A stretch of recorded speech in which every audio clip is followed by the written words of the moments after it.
Miss হবে না আপনার পছন্দের টিভি শো। দেখুন জি5 অ্যাপে একদম ফ্রি।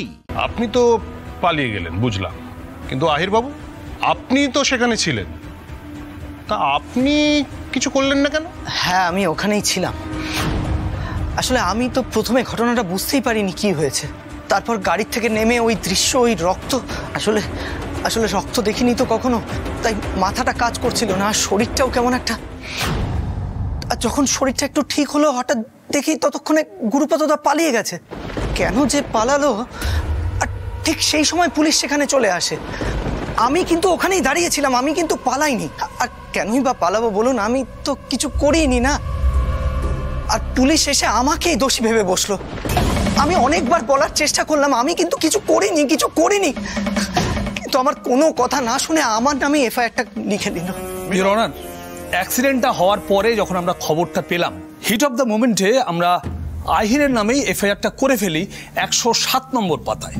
তারপরেই জানতে পারি যে গাড়িটা আহির চালাচ্ছিল না, গাড়িটা চালাচ্ছিল ওর ড্রাইভার। আমাদের ভুল বুঝতে পারি। ইওর অনার, আহির ভালো ঘরের ছেলে, শুধু শুধু পুলিশ কেসে জড়িয়ে যাবে? তাছাড়া ওনার পরিবার, ওনার বাবার একটা সম্মান আছে, তাই আমি 107 নম্বর পেজটা ছিঁড়ে ফেলে দিই। এফআইআরটা লেখার সময় যে ছোট্ট কনফিউশনটা হয়েছিল, সেটাই পরে এসে এত বড় আকার নিয়েছে। জানিয়ে মিডিয়া আমার ক্লায়েন্টকে খুনি বানিয়ে দিয়েছে।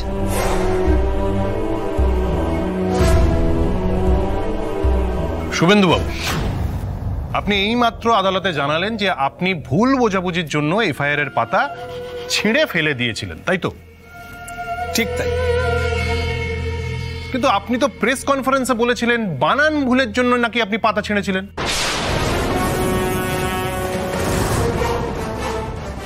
107 নম্বর পাতা এফআইআর লেখার সময় একটা বানান ভুল হয়ে গেছিল, তাই পাতাটা ছিঁড়ে ফেলা হয়েছে। হ্যাঁ, বলেছিলাম তো, কিন্তু সবটাই তদন্তর স্বার্থে। ইওর অনার, কিছু তথ্য ডিসক্লোজ করা যেত না, আর তাছাড়া ওই ড্রাইভারকেও তো ধরতে হতো, তাই আমি 108 নম্বর পাতায় অজ্ঞাত একটি গাড়ির নামে এফআইআর করে সেই সময়কার মতো তদন্ত আমি শুরু করে দিই। ইওর অনার, তদন্ত তাড়াতাড়ি শুরু হয়েছে বলেই এত তাড়াতাড়ি আমরা ড্রাইভারকে ধরে এখানে হাজির করতে পেরেছি।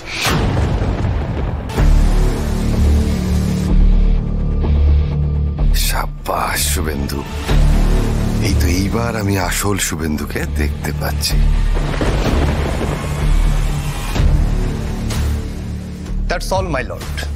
আশা করি আদালতের কাছে সমস্ত ঘটনা পরিষ্কার হয়ে গেছে। এবার আপনি যা রায় দেবেন আমার ক্লায়েন্ট তা মাথা পেতে গ্রহণ করবে।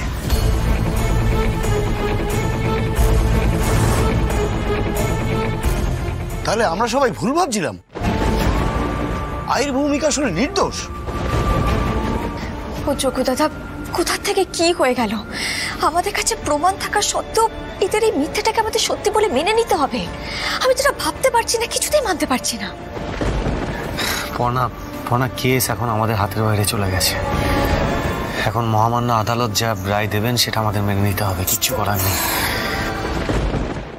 জি5 ডাউনলোড করুন আর সব এপিসোড দেখুন একদম ফ্রি।